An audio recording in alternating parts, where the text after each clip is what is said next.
Hello, everyone. It's Michael Jaco with Unleashing Intuition Secrets, joined today by an amazing guest, Terry Beatley, and she is the author of What If We've Been Wrong? Keeping My Promise to America's Abortion King, the president of Hosea Initiative.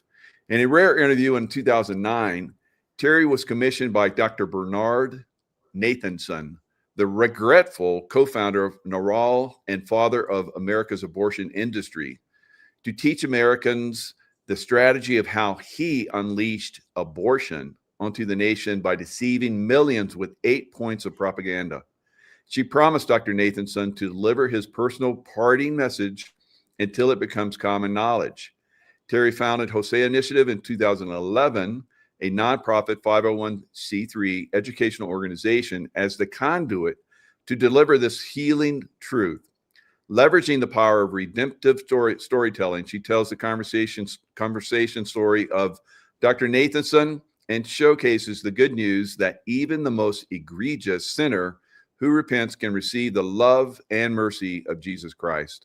The impact of worldviews on politics, culture, and national sovereignty are woven into her presentations as well.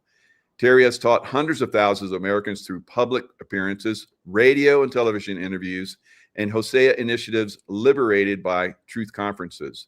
International outreach includes Germany, Albania, Kenya, Zimbabwe, and Israel. Terry's book, What If We've Been Wrong, was released in September 2016, and she's working on a feature film about the legacy of Dr. Nathanson and the impact of radical feminism. She is president of the God, Guns, and Life Super PAC. Oh, I love that. And earned the title Worst Virginian in the World. And that's a good title, actually, after strategizing the defeat of Virginia's most pro-abortion, anti-parental rights state senator. And after having spent a lot of time in Virginia as a Navy SEAL, I'm glad you did that. Thank you. Passionate about holistic healthcare, Terry is also a senior presidential director elite with LifeWave, which produces the world's only stem cell phototherapy activation patch.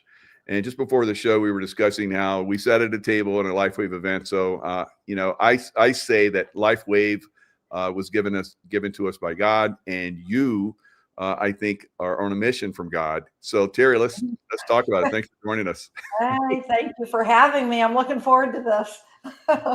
Me too. So wow. Let's go back. You can go wherever you want, but I was so intrigued by your upbringing, your father, and how he talked about some of these organizations that you got exposed to in college. Let's kind of start out there. Oh, yeah. I don't even know where you read about that one. Wow, was that on my bio or somewhere? How'd you know that? You did a show where you talked about it. I know. Okay, we're all like all over the map sometimes. We're like, where did I say that? I just know we hadn't already talked about that. No, it's funny. My freshman year at college, I arrived home at Thanksgiving time. I grew up in a very politically conservative family. A normal dinner time conversation was talking about some aspect of communism. Okay. That was very normal in my family. My dad was just so opposed to communism, socialism, and you could see what was happening, in America. And I'm 62. I remember these conversations when we still lived in Fairfax, Virginia. So I had to have been 12 years old or younger. And that was just like a normal conversation. So anyway, so when I come home for Thanksgiving break, my freshman year, so I guess I'm 18 years old, I said, Dad, there's this organization I'm thinking about joining. It's all about women and women's rights or something like that. And he said, what is the name of this? And I said, oh, it's the National Organization for Women. And my father looked at me real stern and he said, sit down. So the irony. His background, was he in the military? Well, he did serve in the Korean War, not in combat, in communications. But nice. I mean, my father was a patriot. I mean, he started the Fairfax County, Virginia, the very first taxpayer union, to try to keep taxes low. The thing is still in existence today. No, my dad loved the country and he was very, very well read. And I'm so grateful my dad said, sit down. And the irony of this is all these years later, I think this would be a fun way to kick off this interview, as I can actually read part of this. Years later, after I get very involved in pro-life, which we'll delve into that, I meet this lady named Mallory Millett. Well, actually, I read about her, and I was like, back then I actually had a podcast too, and I have got to interview this lady, Mallory Millett, for my podcast. So back then she was probably 80 years old, and she tells the story of her sister back in the 60s becoming a fallen away Catholic who becomes a radical Marxist communist. And Mallory tells the story, which once she told the story and actually read it in depth, I'm like, Mallory, we have to take your story and get it into what we call a fact check booklet. It's like 4 inches by 6 inches. It's like 38 pages long, with big pictures, lots of big bold writing, and tell your story of what your sister did, because we're living in it. These are the crazy times, because her sister hated men, her sister hated marriage, and she hated the United States of America. And she set out to deconstruct the Western Hemisphere, particularly our nation, using lies and propaganda. And we tell the whole thing in this booklet. It's wild. Yeah. So anyway, so that's my connection back to Dad and NOW and sit down. And then years later, I'm literally writing a booklet about the co-founder of NOW, which is devouring young women, on college campuses. Yeah. If you think about these, young ladies who go off to college, and then you give them 1, 2, 3, 4 years, they return back home at some point radical feminists. And you're kind of like, what the hell went wrong with her? Right? Well, they've been taught, many people have probably heard of women's studies. That's a degree now, women's studies. Guess who launched that on college campuses? Kate Millett, the co-founder of NOW. Mallory Millett's sister. So Mallory, the good sister, is on our not the board of directors, but on our advisory team at Hosea Initiative. So I can kind of delve into that, but I don't want to have a monologue here. So you go ahead and ask me your questions. So where did this all start from? We can go back to the abortion.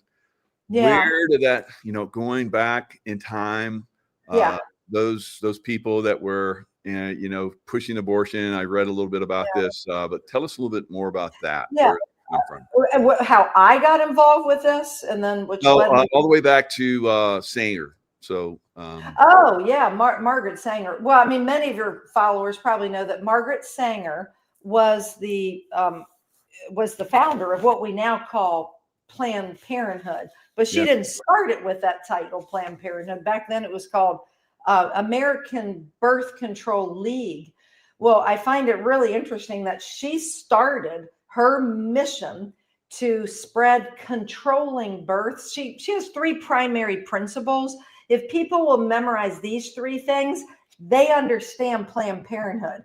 She believed in promiscuity, rampant promiscuity. That woman participated in orgies and God knows what else. Wow. She believed it, practiced it, promoted it. And that's part of the rotten fruit we see from Planned Parenthood today, which, by the way, our tax money has spent billions of dollars supporting the worldview of Margaret Sanger to push that. It's a religion, okay? So we should no more be supporting the worldview of Planned Parenthood, because it doesn't have a thing to do with women's health care. It's all about controlling births, promoting promiscuity, and then promoting eugenics, the purification of the race. So Margaret Sanger believed in all this. She practiced this, and she partnered up with the American Eugenics Society, which had already been in existence, but they knew they needed a woman as the face of the eugenics movement, but under the guise of controlling births. Okay? Now, eugenics, did that go all the way back to Nazi Germany? Is that where it originated from, or where does that come No, they got their ideas from us. Oh, God. Yeah, Wow. no, yeah, and I'm forgetting the guy's name. I should have written his name down. If I think long enough, I can remember. No. They got their ideas about eugenics Really? from the American Eugenics Society and the American Birth Control League. Yeah. And in Mm. fact, one of the writers for Margaret Sanger's American Birth Control League pamphlet, which they would produce, maybe it wasn't once a month, maybe it was once a quarter, but they produce, obviously there was no internet back then, no podcast going on. So everything was in writing and print. Right. And one of the writers for that was the man who worked for Hitler, who wrote the sterilization policies. Wow. Yeah. So he got his ideas from Margaret Sanger. So let's just kind of, so we got promotion of rampant promiscuity, the promotion of eugenics, that she could purify the race. Well, who did she want to purify out? Minorities, poor people, people of, Latin descent. She was racist. Yeah. She wanted to take out Racist. the black community and, and then, like you say, sterilize them. Same thing within the Native American community. They would go in and sterilize them too. We're going to do a check, and they'd sterilize them. It's like, oh my God, it was insane. Yeah, and they would use, I know a lot of people know this, but I know some don't. By 1939, I'm just going to call it Planned Parenthood. They didn't switch their name to that till somewhere around it was after, no, right before, it was like 1939, in the beginning of World War II. It didn't sound very good. American Birth Control League. So they switched it over to Planned Parenthood, Wow. for marketing purposes, so, and then we give courses. It's the crash course, because most people are not weird like me, where I read books about Planned Parenthood that are this thick, and I read them 3, 4, or 5 times, and they're all highlighted and notes and eared and all that. But what we like to do is take all this complex history over the last 100 years and drill it down decade by decade by decade. So as Josh helps get me out on these larger podcasts like yours and others. My vision, and I do mean this, what I want to work toward is our webinars, where we could have 100,000 people on the webinar at a given moment, where we could crash course, get this information into the hands of people. Because I don't believe, and I've presented this to military generals and lieutenant generals and retired lieutenant generals, and I'll look them right in the eye, and it's like, we don't save this nation, is my opinion, but I can back it up, with scripture, that we don't save this nation if we continue to slaughter God's innocent children in the womb. He tells us in Deuteronomy, he'll send in the enemy, and maybe they're going to look like radicalized, Islamists. And in Deuteronomy 28, God tells us how he will curse a nation that keeps flipping the middle bird at God. And I think God's been pretty daggone patient. Last 50 some years, we got 65 million minimum aborted children. Oh my God. Nation. I had no idea it was that many. Jeez. Yeah. But And, Roe versus Wade, when that was overturned, I think God was like, okay, I'm not going to destroy you. Yeah. Well, for me, I'm glad you brought that up. Yeah. And then I'll get into the whole Nathanson thing, but I got one more interesting data point about Planned Parenthood. When Roe was overturned, though, I was happy, but I wasn't happy because my perception this was over. I was happy because now we had the opportunity to get the job done. And I knew it was going to turn worse before it would get better, because the people walk in darkness. If there is any I'll throw something out there, if there's a black man or a black woman who supports abortion, who supports pro-abortion candidates, I'm going to say right now, they need to have their head examined. And I know it's missing history, because they don't know the racist history of Planned Parenthood. So my first opportunity to go, not just, talk is cheap. Talk is cheap. We can talk all day long, right? Your military background, you can talk all you want, but it's like, it requires action. So I decided, Talk the talk, but you better walk the walk. You better walk the walk. So way back around, it was April of 2009. Actually, before I go there, just hold that thought for 1 second. I want to just drop this number. Imagine if we woke up the next 2 weeks and we found out that the 400,000 population, do you mind my asking what state are you in? Do you let that information out of the box? Nevada. I'm in Nevada. You're Nevada. Okay, I don't happen to have any cities here, but let's just say you lived in, or anybody, Oakland, California. The population is 419,000. Guess how many babies Planned Parenthood killed in their last fiscal year? 402,230 babies. So if you woke up and you found out the entire population of Oakland, California had been wiped out over the past year, would you be like, ain't no big deal? Come on, pass the mashed potatoes.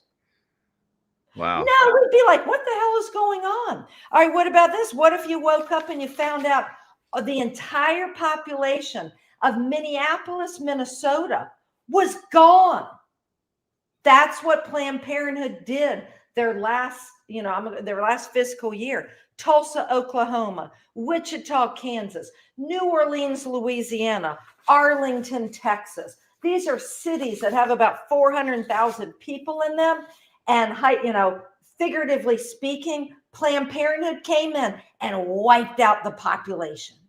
Crazy. And we just keep thinking about what are we going to thaw out for dinner, while Planned Parenthood, and I worked out the math on it, they are killing, if you take a 6-day-a-week work week, if they're killing children 6 days a week with our tax money, okay? I don't care how they play around with the money. If $1 goes from taxes to Planned Parenthood, even if that dollar is used to pave their driveway, nobody needs to buy that bull crap. It's $1 to go kill a baby.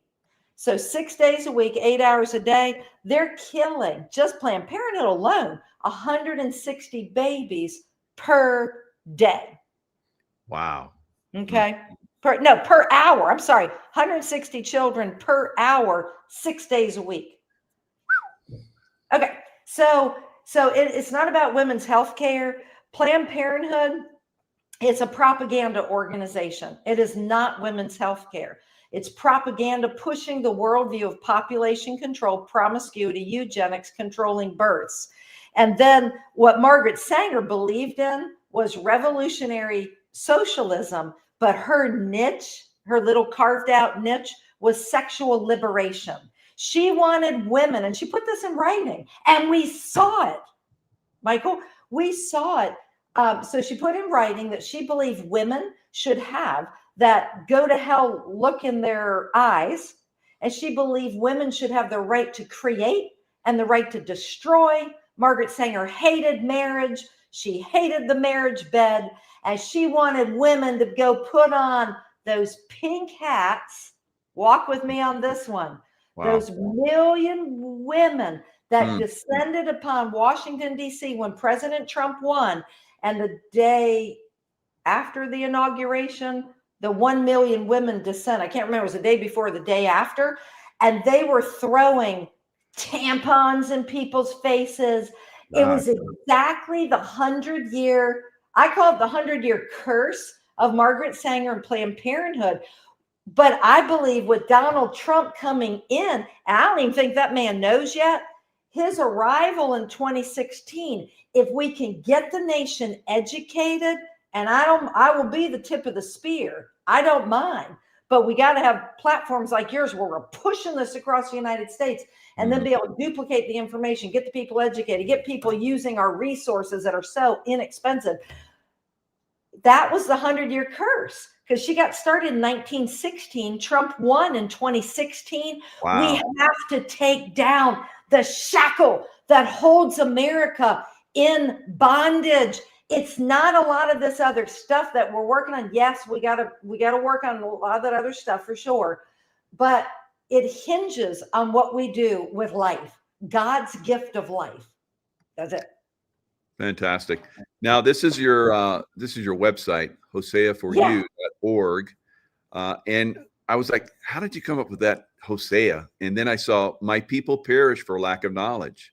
Wow. Yes. I was Yeah. like, that's so beautiful. And you made your website with that, and for you. So you don't have to, we don't have to perish anymore, because we're going to be, made knowledgeable by you and through your work. Now Yeah. let's go into how you met this gentleman, Dr. Bernard Nathanson, and how Yeah. this all started for you.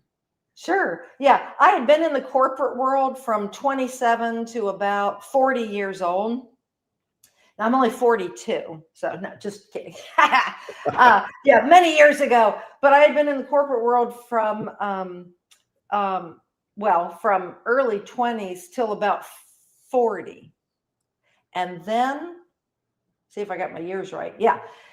Then I decided to homeschool my children. So I walked away from a very successful career in the corporate world. And it was during those early homeschooling years, I realized that my local delegate, who had always marketed himself as like a moderate Democrat, had completely sold out to the abortion lobby. He had voted to allow minor girls in Virginia to have abortions without parental consent or knowledge. He voted just anything for the abortion industry. I'm like, this is crazy. And so really it was understanding how my parental rights were being eviscerated. Then, when I'm trying to skip some of the details. So I get involved with protecting parental rights. So I volunteer as Virginia coordinator for parentalrights.org. I'm traveling all across the state of Virginia and making it widely known about the domestic and international threat to parental rights, because back then, under Obama, there was a big push for the United Nations Convention on the Rights of the Child Treaty. And if the president signed it with 2/3 of the United States Senate support, basically parental rights could be kissed goodbye. Wow. And Mama Bear was like, I'll put on my Marine suit and I will fight like a Marine, and I'll take a bullet in my back. And then that was during the couple beginning years of Obama. And then I had been trying to get in touch with a Black minister to talk with him about the same things. I was going to NAACP meetings, Republican meetings, church meetings. I never had an invitation to a Democrat Party meeting. I did get into an NAACP. And then I got referred to this Black minister. So this is how that issue, the loss of parental rights, intersects with the abortion industry and the lobby. What happened was I played phone tag with this minister, and he'd call back. We could never connect. And then I saw this movie called Ma'afa 21, Black Genocide in the 21st Century. Now, I had already been reading about the abortion industry. I was so perplexed. How did we win the Civil War only to embrace the slaughter of, the innocents? And so that this time the pastor picks up the phone, and I pivoted, and I decided to ask him for a 3-hour appointment so we could watch this documentary about the racist history of Planned Parenthood, and then 30 minutes to talk, which would include the loss of parental rights due to the abortion lobby.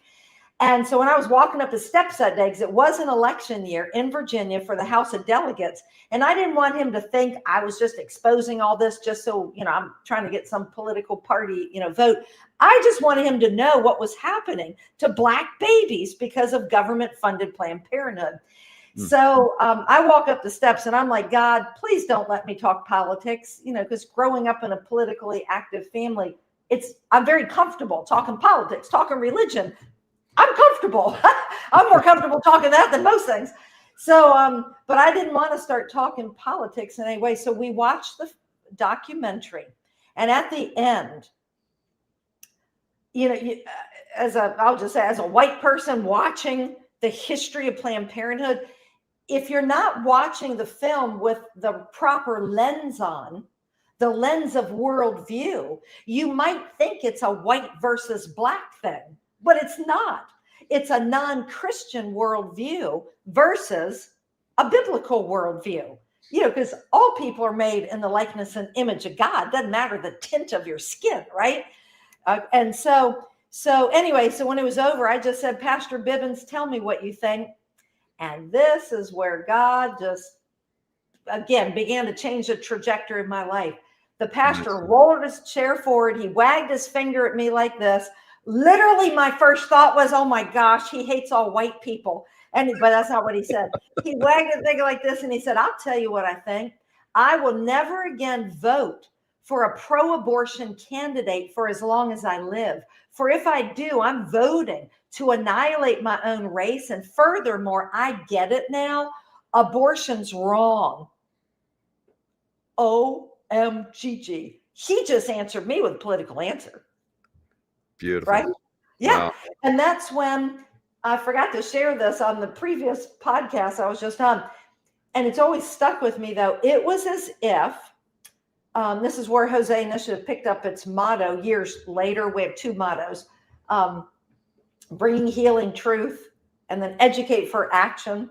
It was as if Jesus was picking up, this issue of uniting America back on life, because we have no choice if we're going to save the nation. Okay. It's like oxygen, right? You can eat all the peanut butter and jelly you want, eat the best food, do whatever. But if you don't breathe oxygen, you ain't going to live, right? Well, we're not going to save the nation if we continue to just obliterate, 1 to 1.5 million of God's children every year. It's just not going to work.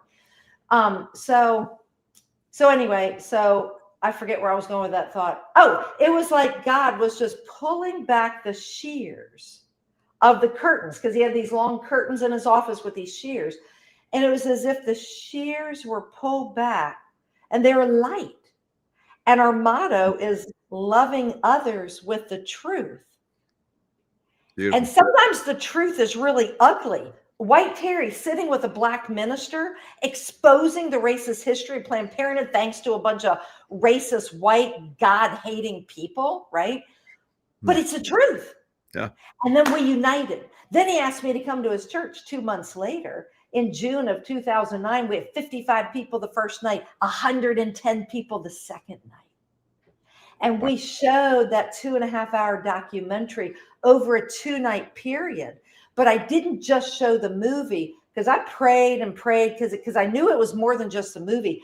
I opened it, and this is way before Hosea Initiative. I opened that night, and I still can't believe I said this. I stood in front of them, 55 people, and I said, I'm going to prove to you tonight and tomorrow night why voting pro-life is the most important issue, period.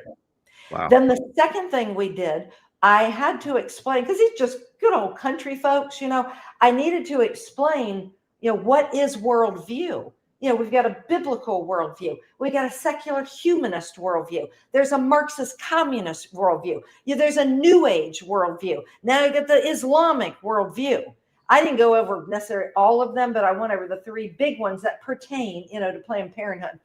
And then third, we went over fetal development, because you have to make sure the church is back on the same page from the moment the sperm penetrates the egg.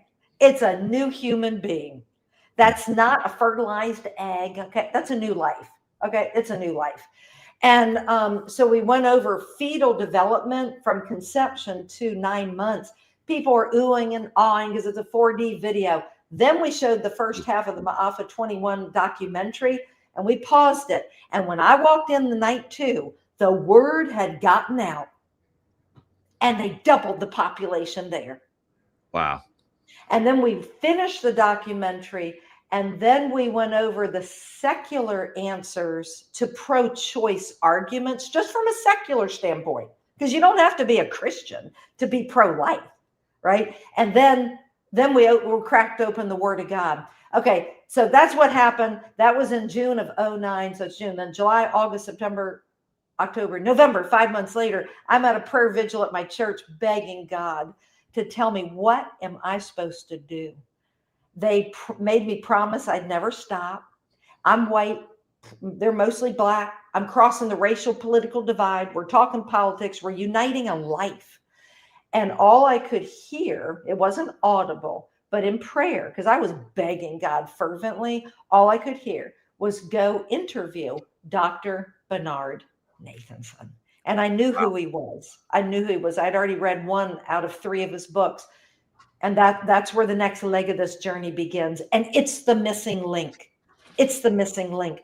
This story alone can swing many people over to the pro-life side, both politically and just be pro-life. And then it can also mobilize many people who have sat out the realm of voting, okay? Because they realize, oh my God, by me sitting out, I've literally helped advance, and I don't know if we can put it in a chat or whatever, memorize it, to be pro-choice, to be pro-abortion, or to be just, well, I'm not gonna do anything because politics is below me, right? You've advanced the loss of parental rights because the abortion industry steals our parental rights.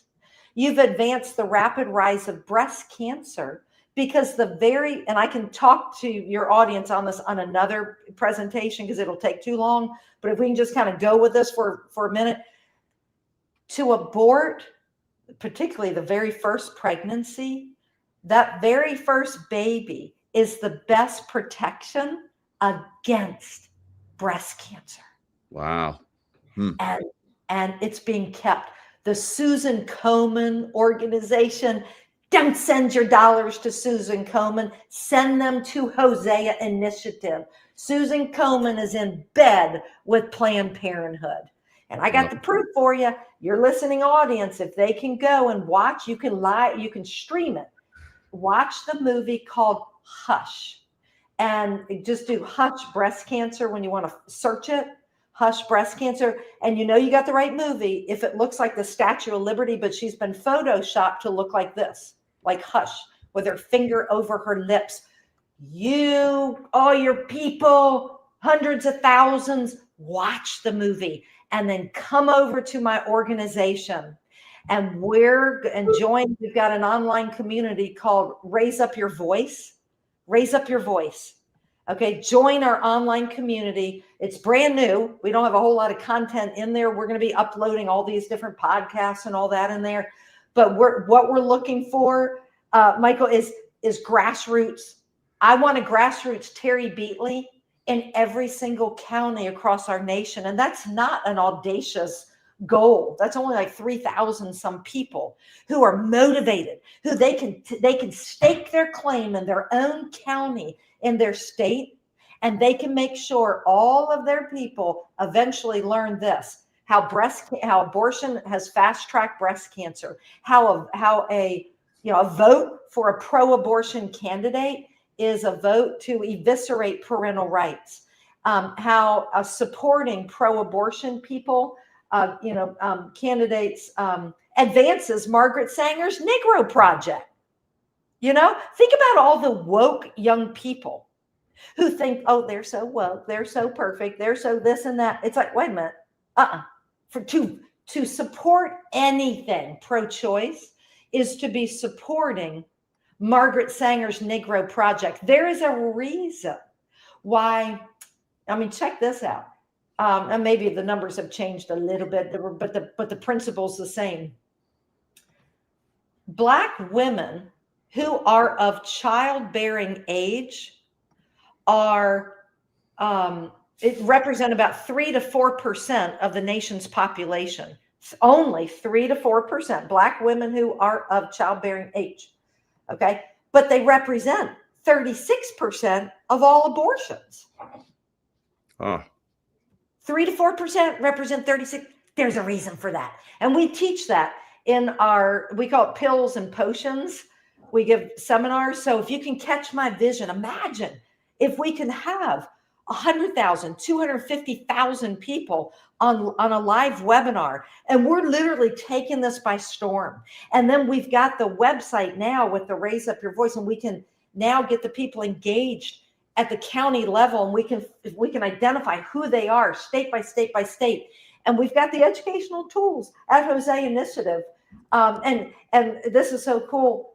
Well, man, I got ahead of myself. So anyway, so in November, I'm at the prayer vigil asking, and God says, go interview Dr. Bernard Nathanson.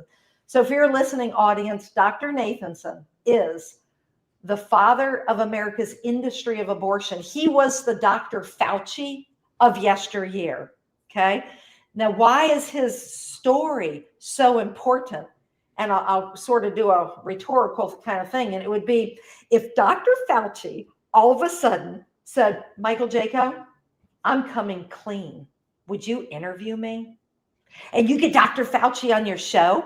Okay. And he begins telling all of your listening audience that everything he said, all the stats, all the everything, all about COVID and the jab, it was all lies. It was all propaganda. That's the Dr. Nathanson of the abortion industry. He came clean. And so I would love, I got to give you a chance to talk to me, ask me questions, say something, because I would love to go over the 8-point strategy at the right time. But I end up interviewing him on December 1st, 2009, right down the road from the man who would soon be our next president. It was a few years later, 6 years later. But I bet Donald Trump was right in Manhattan, New York, when little Terry Beatley was sitting in a very modest condo on Riverside Avenue, interviewing 83-year-old Dr. Nathanson, who was terminally ill with cancer. And he had been pro-life. Check this out. He had been 100% pro-life since 1979. Wow. But when you let that baby-killing monster out of the proverbial box, it's like a big, snowball. It gets bigger and bigger and bigger and bigger and bigger. He contemplated suicide in the second half of the 1980s. He was an atheist Jew. He had not a seedling of faith. Okay. And what drove him to become pro-life was he had started the first pro-abortion political action organization. They used to call it National Association for the Repeal of Abortion Laws, NARAL. And NARAL, depending on where you come from, NARAL, Pro-Choice America. This is before Planned Parenthood became outwardly pro-abortion. And in fact, in 1970, Nathanson went to Planned Parenthood, begging Planned Parenthood to join with Dr. Nathanson and NARAL to try to overturn the 140-year-old pro-life law in the state of New York that protected babies in the womb. You couldn't abort babies in the womb prior to 1970. Okay. And Planned Parenthood refused to join with Dr. Nathanson and NARAL to promote legalizing abortion in New York. Most people have no idea. Nathanson was so mad, but he went back to his business partner. By the way, his business partner is Lawrence Lader, who was best friends with Margaret Sanger. Many people think he was like a lover of Margaret Sanger. He wrote the only approved biography of Margaret Sanger. And when she died in 1966, it was as if she passed her controlling birth baton over to Lawrence Lader, who, by the way, I'm not sure exactly what year, but probably by then he had already worked for the first card carrying communist on Capitol Hill. So wow. Radical revolutionary ideas were nothing new for Lawrence Lader. And he was up in New York. So he invites Nathanson and his wife over to dinner around 1968. And Lawrence Lader declares over the table that we need to get abortion legalized in all 50 states. And that was the beginning of NARAL way before, what's not way, but before Planned Parenthood ever embraced abortion publicly. Margaret Sanger had no problem killing a baby, okay? But she didn't think America was quite ready for it. In fact, in her world population pamphlet in, I'm forgetting the year. I want to say it was 1958, but I could be off on my year. She actually warns women not to have an abortion because it kills an existing baby, and the abortion may make you sterile. So when you do want a baby, you might not be able to have one. Wow. Yeah. And we haven't even gotten into the 8-point strategy yet. So this Dr. Nathanson, he did 75,000 abortions according to the website. Yeah. And including one of his own children. Oh my God. So tell us what it was that turned him. Yeah. What turned him was, okay, I don't want to jump too far. So in 1970, they get New York's pro-life law overturned. They worked on that for 18 months, and they overturned it in April of 1970. Governor Rockefeller made killing a baby through 24 weeks of pregnancy. That's a little baby you can like cradle in your arms in the ICU department, of the hospital. Okay. We can kill them all 24 weeks of pregnancy. Okay. Rockefeller, how unusual that. Oh, exactly. We know about the Rockefellers. Jeez. Yeah. And then Nathanson now is an OBGYN. He's an abortionist. He's a lobbyist. He's flying all over the United States. Then he ends up running the largest abortion mill. We don't call them clinics. Clinics are where you go to get well. It's an abortuary, like a mortuary. It's an abortuary. We need to call it for what it is. So he ran the largest abortuary in the Western Hemisphere in New York City. That's a good way to describe it. Yeah, good. Yeah, where they were killing about 900 babies per week. Now that's just a drop in the bucket today. Okay. Sure. Wow. But 900 babies per week. And I mean, they were open how many doctors are involved in an organization like that that could abort that many? He has it written in his book. Honestly, I can't remember offhand, but they were running it like, 12 to 14 hours a day. This was not an 8-hour workday. And they had the scum of doctors, drug addicts, and they were working off commission. So the more abortions you could whip out every day, the more money you'd make, right? It was a cash cow. Wow. Yeah, and I write all about that in the book. Let's see. So, and then the latest stuff, I mean, I don't want to jump too far again, but we just like throw this in there too, because we'll have to do a lot of shows. But the latest stuff is where they're making money off baby body parts. Yes. Yeah. Massive amounts of money. Yeah. They're like, I'm gonna get my next Lamborghini from selling baby parts, and we've heard that in California. People saying Dr. Nathanson warned of that, and let me. I'm just going to make a note here. The warning. But you asked about what converted him. So, I mean, he was out the wazoo, aborting. He even aborted his own child. He had gotten a girlfriend pregnant. This was earlier on, but he aborted that baby. Didn't think twice about it. And now began to haunt him later on the rest of his life. Let's see. Then so he ran the abortuary in 1971, 1972. He was exhausted because he's also a husband. He's a father. He's a lobbyist. He was exhausted. St. Luke's Hospital in New York asks him if he would come and run the OBGYN department. Now, don't let the name of the hospital fool you. Good old probably Catholic named hospital, right?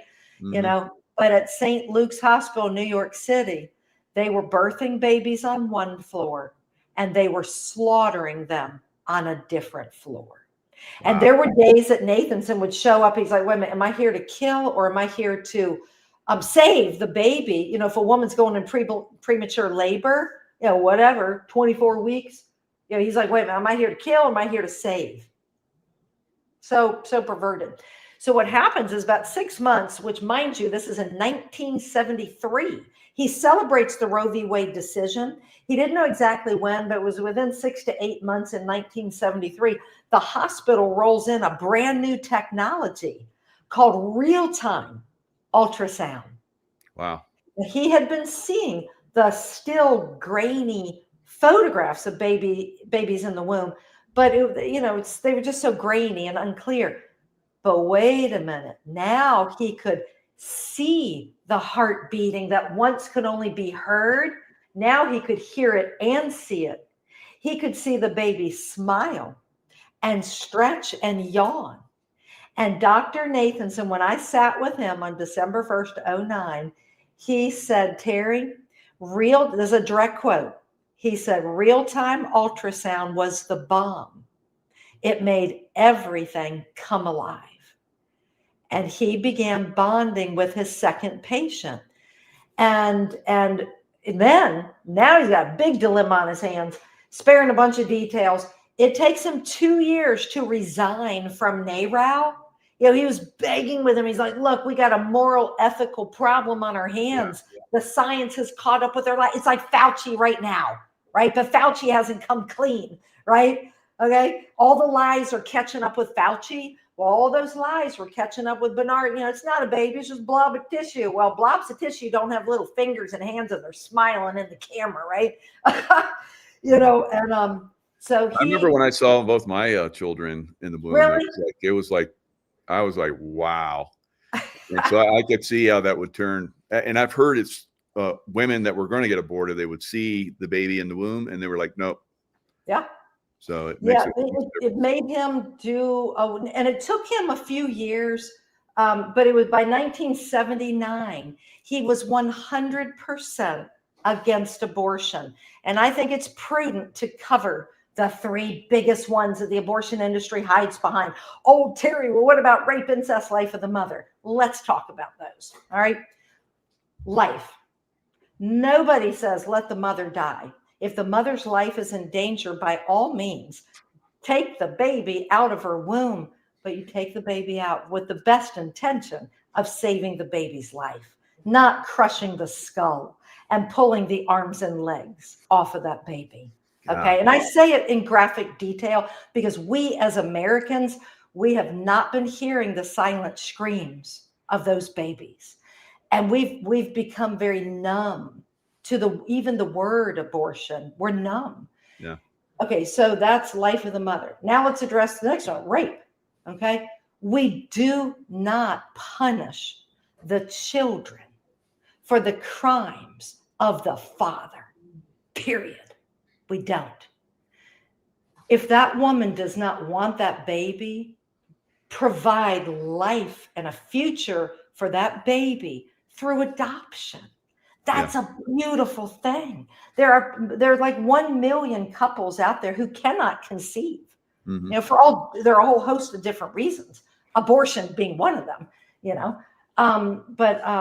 meaning if the woman had 1, 2, 3 abortions, she has a very weakened cervix. And many times she'll miscarry, because the cervix isn't meant to be pried open and abort, right? It's like common sense. Okay. So life of the mother, rape. And there's no worse violation than a woman being raped and then also have to endure, this vacuum sounding machine and then kill a baby and then have to deal with the mental trauma that she didn't just get rid of a blob of tissue. It's a baby. And the thing is, we all know it today. Back in the 70s, they used to get away with the lie, oh, just blob of tissue. No, that people know it now. And then incest. We're going to address that one too. Dr. Nathanson did not realize by setting up the abortion industry that it would undergird the sex trafficking industry, because a lot of those young women conceive.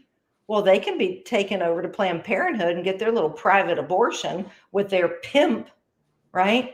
Whoever sex trafficking them. And it's no different with the father who is committing incest. Okay. He can take his 14-year-old daughter in, and guess what? He doesn't have to say he's the daddy.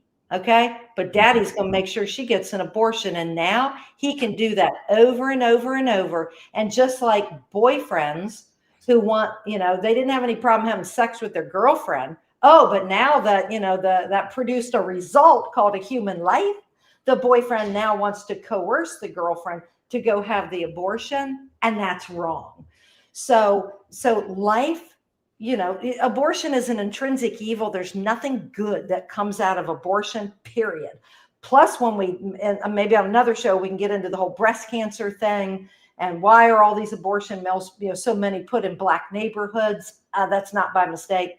So anyway, so Nathanson, he's completely convicted. And then in the early 80s, I think it was 1983, 1984, he asks an abortionist friend of his to make an ultrasound video of a first trimester abortion.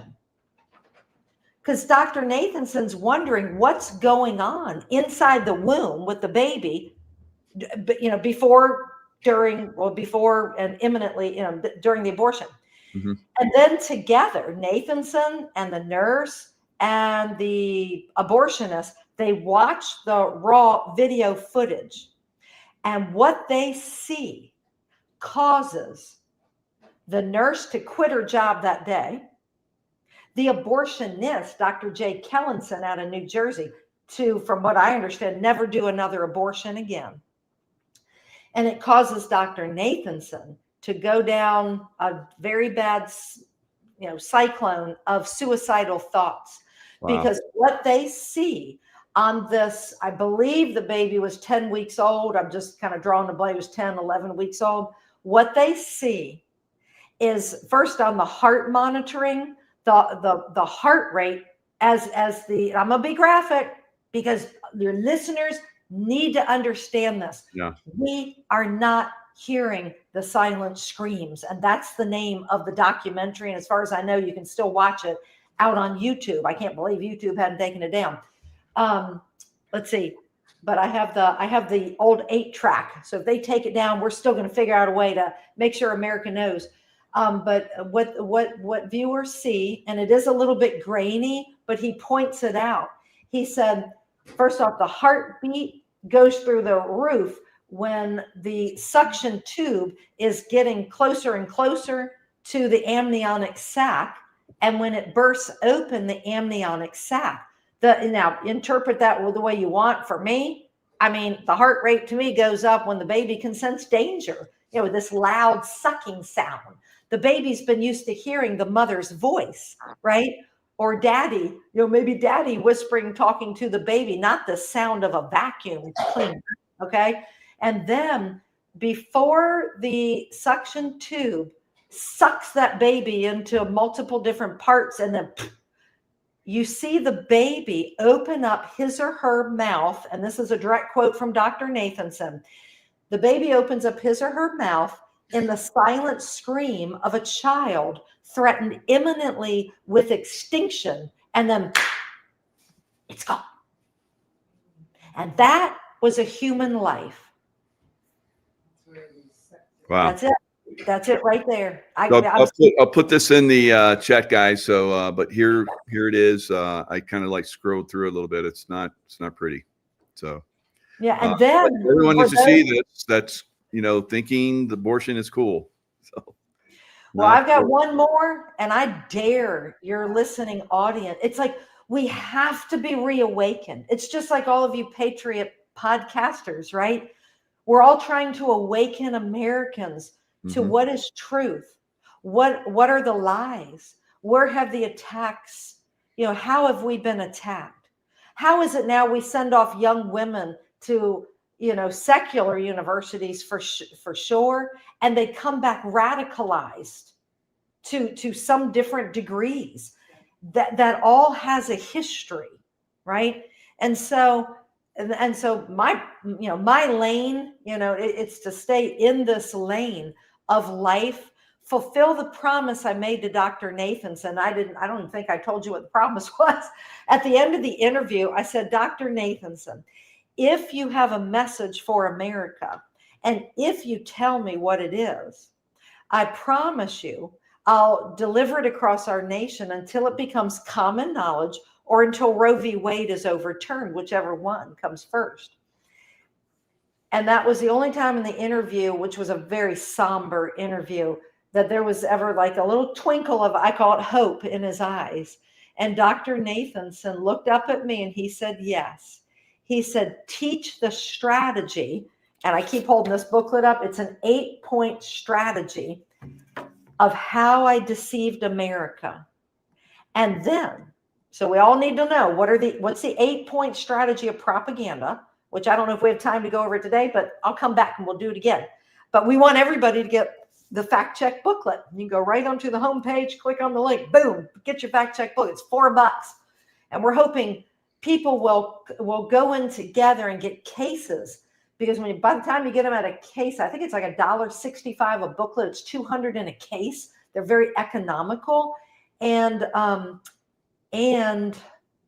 it's the story that people can do a 180-degree turn for $1.65.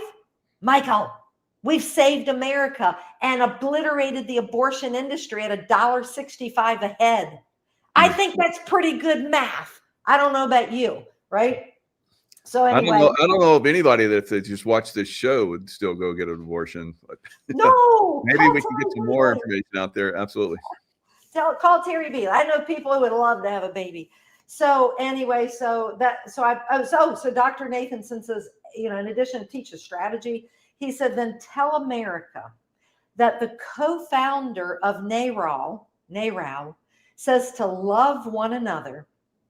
Abortion is not love. Stop the killing. The world needs more love, and I'm all about love now. And I reached over and I shook his hand and I promised him I'm going to get it done. Of course, I didn't know how, but God did, and God does, and God's doing it. Okay.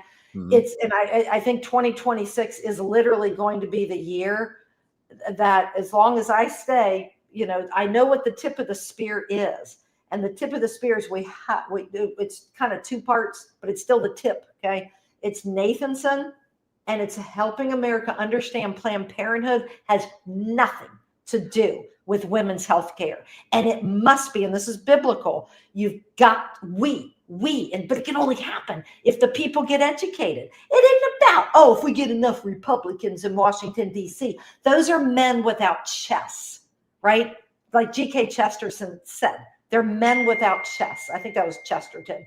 They have not the backbone to defund Planned Parenthood. I'm talking about cut it off at the root. The only way that's going to happen, I'm talking like not one red bloody cent needs to go to Planned Parenthood, because it's never been good from the very inception. Okay, we must stop it. It's a behemoth beast, and it can and it will be defunded and destroyed. And like it says in Isaiah 31 and 22, it's going to be thrown out like an old rag and done away with. And there's a whole backstory to my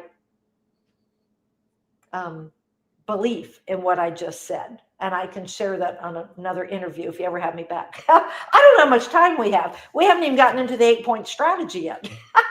Well, yeah, let's, we got some time. How long is it going to take? I can run through it pretty quickly. Okay. Yeah, I can run through it pretty quickly. But I'm going to run through it, but I want everybody to have the fact check booklet. I have not put this out just like in a digital format, because we live in the information age. This information's already out there. I'm on videos. We got to get back to loving other people with the truth. So if you think about that very first Black minister that I sat with, I didn't just drop the DVD off with him and say, hey, dude, hope you watch this sometime. I invested 3 hours of my life with him. And then it bore great fruit, because he invited me to come back 2 months later for his church. 55 people the first night, 110. We don't know how many babies that might possibly have saved. Yeah. All right, so here's the 8-point strategy. I'm going to run through it really quickly, but the booklet gives even more details. So Dr. Nathanson with Lawrence Lader, the best friend of Margaret Sanger, and Betty Friedan, another communist atheist Jew. All three of them, I find it interesting. I think all three were atheists, all three were Jewish, and they started the foundation of NARAL Pro-Choice America, because Lawrence Lader knew he needed a doctor, and he needed a woman. And that woman was Betty Friedan, the well-known journalist and author of yesteryear. So they also hired a public relations firm. And that firm said, okay, we got to have a strategy. So the first thing is they they framed the argument. And I hope this will show. I don't know if it's backwards. Is it backwards if I hold up words on your screen? Go ahead and try it. Okay. Is that backwards?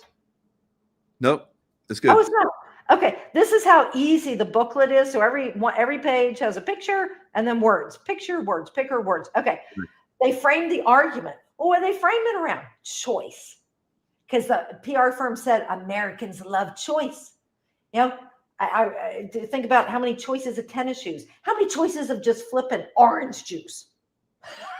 It's no more just orange juice, with or without pulp, with vitamin K or whatever, a little bit of pulp, a lot of pulp, no pulp, right? We love choices, right? Choice. So it's a word, choice. I like choice. Okay. But they just didn't say the choice to kill a baby. It was just, it's a woman's right to choose. Okay. Number 2, they crafted the slogan, every baby a wanted baby. My body, my choice. They crafted a whole bunch of slogans, and they would literally take bets on which slogan would be the most effective. Okay. Mm-hmm. And hold on, I'm now sitting in the dark. Because I wanted to read a quote from Nathanson. All right. There we go. Okay. Yeah, Nathanson says, and I have this in the little booklet, I remember laughing when we made those slogans. We were looking for some sexy, catchy slogans to capture public opinion. They were very cynical slogans, just as all of these slogans are today. Very, very cynical. Okay, point number 3, they manipulated and used the media, just like Dr. Fauci, right? If you take what I'm saying here, and I should do this, I can guarantee you it's perfectly aligned with what Fauci did, the strategy. Okay. So, frame the argument, craft the slogans, follow the science, right? Number 3, manipulate and use the media. So Dr. Nathanson would don his white lab coat and he would stand in front of the media. And most of the reporters were young women who had graduated from liberal universities, and they were tired of opposing the Vietnam War, and it felt so good to be for something like for legalizing abortion. And he could tell them, and these are in his own, what he told me when I sat with him, he's like, Terry, I could tell them anything. They were like wet clay in my hands. And what would he tell these young reporters? Because back then, no internet, so it would be a little bit hard to go double check everything Dr. Nate, but why would Dr. Nathanson be lying? Because, he's the doctor. He's that man of authority in that white lab coat. He's not going to tell us any lies, is he? Yeah, right. Point number 4, fabricated the facts. So he would tell these young reporters that, look, I'm being very passionate about this. Of course, that wouldn't have been his tone. He would have been very calm, cool, and collected. 1 million women a year are having back alley abortions, and 5,000 to 10,000 of those women are dying every year. We have an epidemic in our hands, and this is just not right. Well, the problem is those were bald-faced lies. Yep. I remember when I found this out, he said it, and then I read it in a book. It was never 1 million illegal abortions a year. It was 98,000 was the high side. They would say 1 million. That's just like Fauci, right? How many people are going to die of COVID, right? And then there were never 5,000 to 10,000 women dying per year. On the high side, 250. But as the years trickled by, the numbers were even coming down. 250 is too many, but there were never 5,000 to 10,000 women dying every year due to complications of illegal abortion. Now, when I sat with Dr. Nathanson, point number 5, I said, Dr. Nathanson, the polling statistic, because the PR firm said, look, you got to be able to quote statistics, not just those facts, but you got to quote stats. And I said, where did you get the 60% number that 60% of Americans want abortion on demand legalized? I'll never forget it, Michael. Dr. Nathanson raised his very feeble 83-year-old hand and he clenched the air and he pulled it down. And he said, I pulled it out of thin air. The PR firm said I have to be able to quote stats above 50%. Wow. Wow. Bald face lie. Oh, and then the real number is what percentage of Americans wanted abortion on demand legalized in the late 1960s, early 70s? 0.1%. Mm. Okay. And he would tell America 60%. Just makes me so mad. Point number 6, Fauci all over again. Repeat the lies. Need I say more? Yep. Number 7, justify decriminalizing abortion. He would say, look, we have an epidemic on our hand and 5,000, 10,000 women are dying. We just need to legalize abortion. The doctors should not be felons, nor should the women. And because the women who want an abortion, they're going to have an abortion whether it's legal or not. Give me a break, right? How stupid, right? But it worked. It worked. We know that if you legalize something, it's going to drive the demand up, not down, right? And to drive the point home, if I could drive 85 miles per hour to the grocery store, I would, because I'm very comfortable driving 85 miles per hour. But I've had too many speeding tickets. So therefore, I don't. Okay. But that supply and demand, this whole thing, and then, legalization, you can't fly over Colorado, right, without being stoned. Because pot's legal, right? So poof, right? It's all going up. It's just a joke. But, legalize something, it's going to drive the demand up. And then the fourth part, which I give 45-minute seminars on this, it would make a fascinating, kind of follow-up interview. It's called the Catholic strategy. Yeah. How could NARAL, because based up in New York, what does New York have? But lots and lots of Catholics. Mm-hmm. How could NARAL, they just had their political victory in 1970. NARAL was so afraid by January 1971 that the two big things could turn against NARAL, the media and the Catholic Church. If people started catching on that more and more babies were surviving second trimester abortion, because that was now legal in New York, and it's 1971.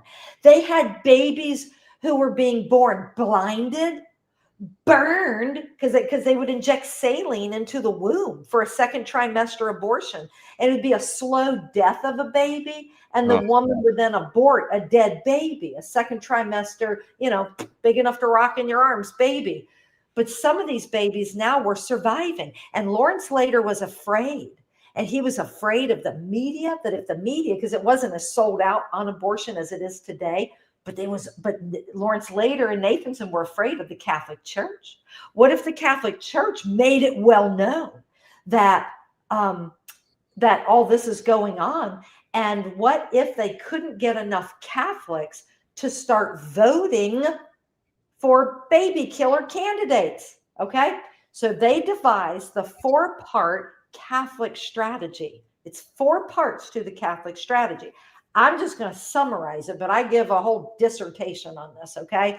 The 4 parts. So I'm just going to say here, in 1968, Nathanson and Lader identified the Catholic Church as its #1 opposition.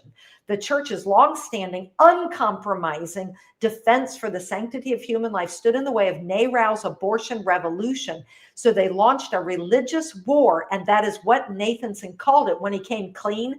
They launched a religious war against the Catholic Church. And I'm just going over history, okay? Whether somebody likes or dislikes the Catholic Church, that's not the purpose of, that's not why we're going over this.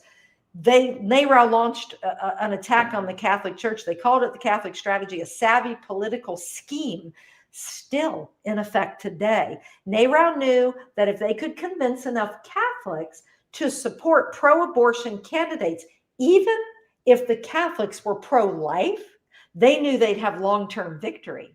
So here's the 4 parts. The 4 parts. Let's see. The first part is NARAL blamed. They would blame the Catholic Church, not all Catholics, and not even the priests. They would blame the bishops. Anytime a woman died or was maimed due to an illegal abortion, it was always the bishop's fault. They wanted to clam up the bishops, to shut up the bishops. Okay. Number 2, NARAL supported with marketing efforts any Catholic candidate, didn't matter what party, Democrat, Republican, the yellow party, the green party, the blue party, didn't matter, long as they were pro-abortion. If they were Catholic, woo, that was a victory for NARAL, right? Just get those Catholic candidates supporting abortion. Number 3, NARAL then split Catholics into two camps. The Kennedy-style Catholic, I don't want to get too long-winded on all this because I could talk for a long time. The Kennedy style, because there was President Kennedy who distanced himself from his Catholic roots because he didn't want anybody to think that his Catholic upbringing would impact the way he was thinking about abortion. So he made it sound like, he was pro-choice. And then so over Thanksgiving dinner, they would divide Catholics, and then the other ones who were honoring the magisterium, where they believed that, abortion isn't intrinsic evil. The church for 2,000 years near about had always opposed it, right? And unwavering. Okay. So that's a third part. So they split Catholics in two camps. And then the fourth one, when I describe this, everybody already knows it. But what most people don't know was it was literally their strategy. And it was called the Catholic straddle. What's NARAL going to do with the Terry Beatleys out there? They want to convince me that I can, on one half, be pro-life, but then buy into this lie that you can be pro-life, Mrs. Beatley. Oh, and you can still vote for that pro-abortion candidate because this is simply a decision between a woman and her doctor. And that they called it the straddle. So between those four parts, this is how pervasive it is today. Okay. Because you got to keep in mind, their biggest arch enemy was the media and the Catholic Church. So they had to execute this, and this going all the way back in 1971. But they must have captured the media too, because like we saw with the COVID lie, they must have done the same thing, capture the media and use the media. They did. And, then, just got swallowed up and for all the different reasons. Yeah. And so now, by the time a Catholic politician becomes a United States, I'm just going to pick on the Senate right now. If that United States senator is Catholic, sadly, chances are they represent the Democrat Party. Okay. They're part of the Democrat Party. And these Catholics cannot even vote for, and they call themselves Catholic, okay? They can't even vote for the Infant Born Alive Protection Act. So if a baby survives abortion, for God's sake, give the baby health care. The baby survived. Don't wrap the baby up in swaddling clothing like the governor of Virginia said. Right. He was saying that we would have a discussion after the baby's born if we're going to abort the baby after it's born. So that governor went out. So thank you, Virginians. Finally, stop that madness. Yeah. So that's why like 83 to 85%. I ran the numbers. This a few years ago, but it was like 83 to 85% of the United States Catholic senators could not vote for that bill. And they couldn't vote for, which I don't like this bill because I think it inadvertently teaches, voters that, it's okay to kill people if they don't feel pain. But it was the 20-week fetal pain bill that we now know for sure, without any questions asked whatsoever, that a 20-week-old baby in the womb feels pain. So there was a bill called the 20-week fetal pain capable bill, and 83 to 85% of the Catholic senators couldn't even vote for that bill. That basically said, for God's sake, can we not kill a 20-week-old baby because the babies feel pain? I don't like the bill. To get to that point too, because there's so many states that still we'll compromise and we'll do the 20-week. It's up to 20 weeks, and then after that we're going to stop it. So they just compromise on still doing the murder. It's crazy. Right. So what I say is we call it the House of Hosea, and that's why I want all your listeners to come and join, raise up your voice, join our online community. It's a brand new website, brand new community. I'm not that savvy in those things. I just thought everybody's like action, like me. I'm all about the action part. It's like, I don't have to be told what to do. But I do realize that a lot of people, it's going to help if we have an online community and we can share ideas of what's working and what did I do in my community. Here's the different resources. And we have a similar, well, I've done a 4-part presentation. It's called The Deadliest American Hoax. So people can go in and join it, join the community. There's no cost right now. Maybe one day we'll charge $5 a month or something like that. But right now, we just want the people in there. I want people from every county across this nation. And then we'll get people educated. We'll get them deployed in educating their communities. And here's the thing. I call it the Hosea house. The front door is Bernard Nathanson, right? And then you know how you draw a typical little house and you got 2 windows above and 2 windows below. Well, those 4 windows are, because you never know how you got to strike up a conversation. I know how I do it. If I go into Washington, D.C. or anywhere, and let's just say it's a black Uber driver, you know, man or woman or taxi driver. And, you know, if the person is, some people are just real quiet, you know, they're just going to drive you to your destination, but then some people are gregarious and they want to talk. And if I can tell I can strike up a good conversation, I might say to that black taxi driver, hey, I'm here in town for some pro-life work, and I'm curious, have you ever heard of Margaret Sanger's Negro Project? I've done this so many times. Nobody gets mad. No, nobody gets mad. No, everyone's like, what's that? And before DVDs became so unpopular, I used to carry the DVDs in my purse, like 2 or 3. I'd hand out the DVD of the Ma'afa 21 film. Now I have just a little marketing card, which tells people, oh, we'll go onto YouTube.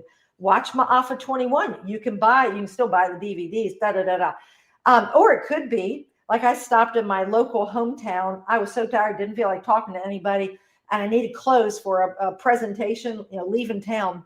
So I stopped at this one clothing store, and I knew the lady was probably fairly liberal, as they sort of are in my little town here. And but anyway, I'm trying on the new clothes. She's like, well, what are you shopping for? What event? I'm like, I didn't feel like talking. And I said, I have to go to Kansas and making a presentation. Oh, what's your presentation on? And I'm like, okay, I can't say I'm stopping abortion. So I decided, well, one of the topics I'll be covering is the connection between abortion and the rapid rise of breast cancer. And this lady was like, really? You mean there's a connection? Because nobody knows. And she's like, well, I'm pro-choice. She had no problem telling me, well, I'm pro-choice, but she's like, I'd like to know more about this. And next thing I know, I'm giving her my big book. I'm giving her this. I'm giving her the website to go learn about all the breast cancer connection. So the 4 windows, just as a repetition here, are the Negro Project, Margaret Sanger's Negro Project, breast cancer connection. The other one is the evisceration of parental rights. You know, little Miss 30-year-old who's now married and has 2 kids, and she's strolling them in that baby stroller jogging down the road. She loves those babies. Oh, yeah.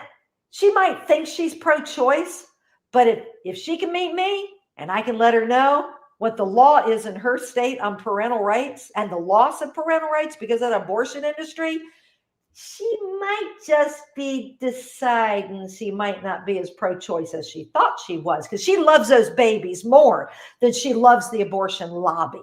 And then the 4th window is the Catholic strategy.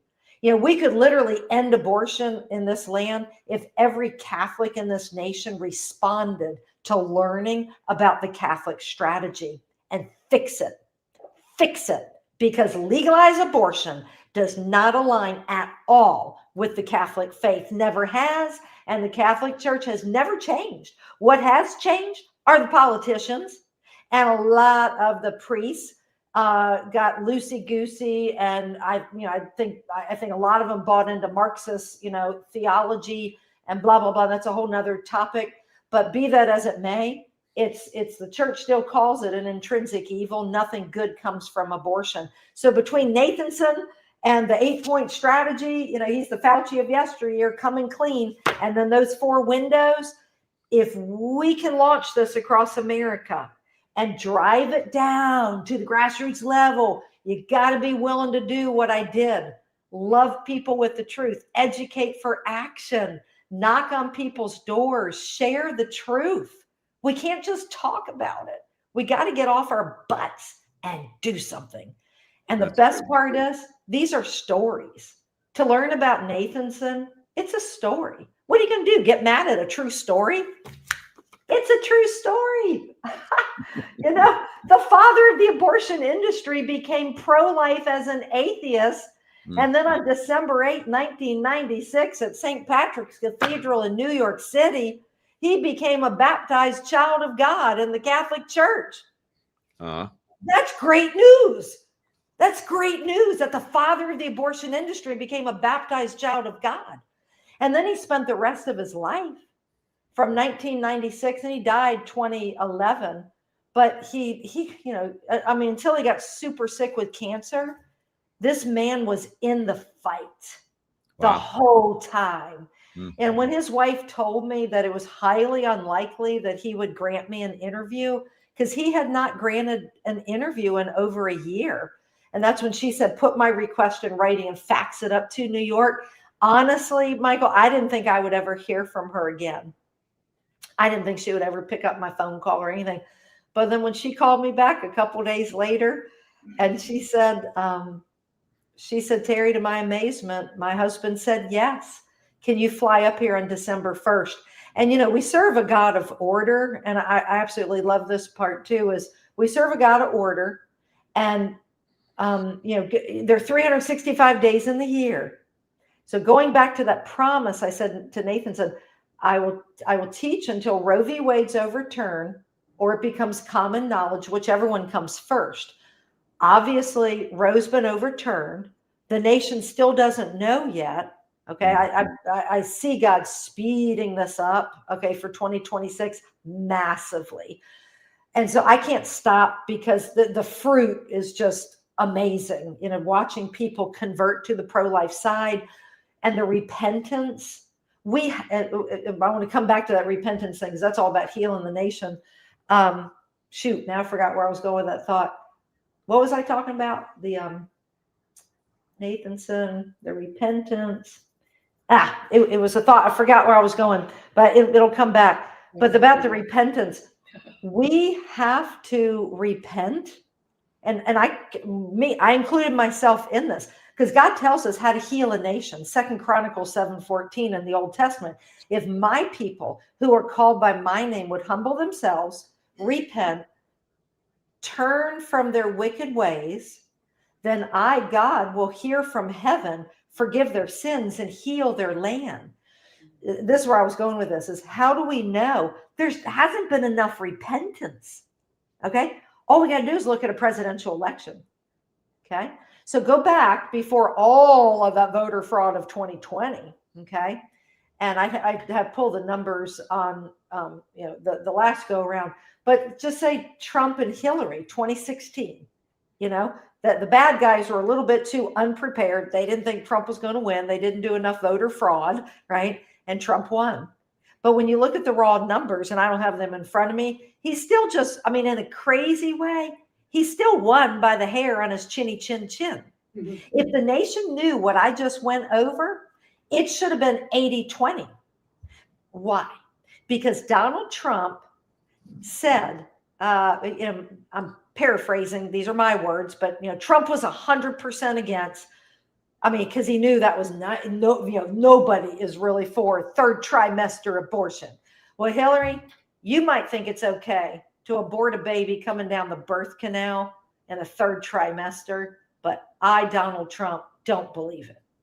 Okay, there's Hillary defending third trimester abortion, losing position, you know, completely. So going back to the repentance, still, he only still won by the hair on his chinny chin chin. Why wasn't it 80-20? So to me, that's part, not all, but part of the evidence. The repentance hasn't happened. Right. So we have to repent for three main categories, okay? And this was me, apathy. I spent the first half of my adult life thinking what I was going to be cooking for dinner more than ever thinking about the abortion, and that babies today are being slaughtered today and in my own state. So my apathy about the issue, I knew I would never have an abortion. I know that for sure, which I do take some comfort in that. But I was very apathetic. I didn't think it had anything to do with me. Whoop. Oh, until I found out the abortion lobby had stolen my parental rights. Number two, I call it, and maybe it sounds a little crass, I haven't come up with better words, but willful ignorance, pretending it's not a baby. Those days are over. Yep. Thank you, real-time ultrasound. Those days. So no more, oh, I didn't know it was a baby. Yeah, you did. Yeah, you did. And then third, pardon me, participation. Obviously, that could be a woman having an abortion, but that also includes that boyfriend or husband who coerced his girlfriend or wife to have an abortion, the coercion. Or the man who just passively, well, my wife said she wants an abortion, so I drove her to the abortion mill. Excuse me, you're the man. You're supposed to be protecting the women and the children. You know, I won't be crass, but I want to say get some body parts, right? Okay. Okay, so participation, that's directly with abortion, but also participating. The repentance has to happen for participating by voting for pro-abortion candidates. Those people who have just blindly, they bought the lies of this guy. They bought the propaganda. And they're like, well, it's a woman's right to choose. Do you know how many Christians I have met after I've presented at churches? And I'll give you one example. This sweet man, maybe 58 years old, walked up to me afterwards, and I was still standing like on a step. So I still remember he looked up at me in like a very childlike way, Michael. And he said, Terry, until tonight, I literally thought it was like a woman's right to choose. It's like, until finding out this whole thing of the slaughter of the innocents is based on propaganda and lies. This is of the devil. This is of Satan. And it's got an end if we're going to save a nation. So God says, you know, you want to heal your nation, repent. So if I pinged anybody, this is my plea. And I'm trying to make sure I weave this into every presentation because I love going over the history. But what do we do going forward? We got to, number one, repent for 1, 2, and or 3 of the above. For apathy, for willful ignorance, and or participation. Those 3 things. For me, I write about it in my book. It was definitely apathy. I mean, probably, I don't know. It's never like I was hiding. It was just like, I just didn't think it had anything to do with me. I will tell you, it wasn't until I went to the March for Life in DC at 39 or 40 years old, I had never even seen a picture of an aborted baby. And then as soon as I saw it when I was in the march, I was just devastated. Like, oh my God. Oh my God. It's like we're pulling the arms and the legs and we're crushing the skull of the baby. And it's got to stop. So, so anything I shared is not meant with any condemnation whatsoever. If God can forgive Dr. Bernard Nathanson, I mean, think about it. Even the most egregious sinner who repents can receive the love and mercy of Jesus. What more can we do as a nation, right? So that's it. Well, Terry, that's beautiful. Absolutely. Well, there's so much more, but way too much for today. Thank you for having me on. Thank you. Terry. Hi, America. Hey, girl.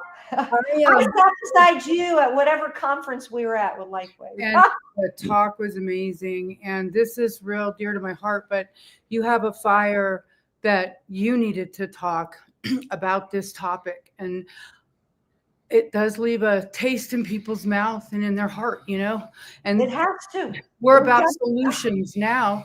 And I just want to introduce to you a woman that chose not to have an abortion when she was 13. This is the product of a non-abortion. She was 14 here. Is that your mom? This is me. This is my daughter at 14. Oh, Oh, you were with the child. 21. She was 14. I was 21. So I marked the occasion to see what was I thinking at 14. I don't know. God had other plans for my life. Wow. I chose to listen. You guys don't have to have abortions. It's okay. Out of that, because I need to leave you with a beautiful story, America, came this. See, there we go. This is old though, because these little girls here are both graduated from college. Yep. You guys do not understand the greatness of what God has for your life if you choose to listen to the message today.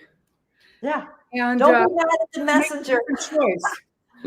You know, I couldn't be standing here with this amazing life, with this amazing guy. You know, I mean, everything happens for a reason. Yeah. I'm not knocking anyone that didn't know. What I think that's so important. Yeah. What we did in ignorance, we're not responsible for, and restoration and forgiveness is offered. But that's for you guys. I forgave myself and I restored myself, okay? And Jesus is my best friend. And condemnation does not come from God. It comes from a nation that doesn't use condoms. I had to make a joke. Sorry. Condemnation. Sorry. Had to say that. I just had to, because you have to look at this man glowing. Look at him in the light. Look at him shining. Get it out. He's so proud of me. No, it's cute. Anyway, I'm going to go, but I wanted to thank you for this message, because my nation, and you use the word repeatedly, nation. Yeah. Bless you. This is a nation, not a country. I love you, America. Woo! There we go. All right. Well, have me back. There's so much more. And absolutely. Have everybody join the Raise Up Your Voice community. And what my dream is that if we can get thousands of people as members of Raise Up Your Voice, and then we get connected, stay connected, this is going to be one of the steps to get the nation educated. So I'm praying God's going to throw the doors open to major podcasters. I mean, because I've gone up from small ones to now your level is just so much bigger. I'm praying Tucker Carlson wants this interview. Oh, yeah. I've had people that go up higher. Everywhere. We'll pray that you get there. That'd be good. Yeah. So. Now, if you all would text me your mailing address tomorrow, I'm going to put in the mail our educational materials, because we can talk about this one, the Marxist feminism one. You're going to love this one. So I'll get everything in the mail to you, hopefully tomorrow. So just text me your mailing address. All okay. Right. All right. Thank you. Thank you, Thanks, Michael. Terry. All right. Well, I'll be talking to you hopefully again. All right. Absolutely. Bye. Bye-bye. Bye.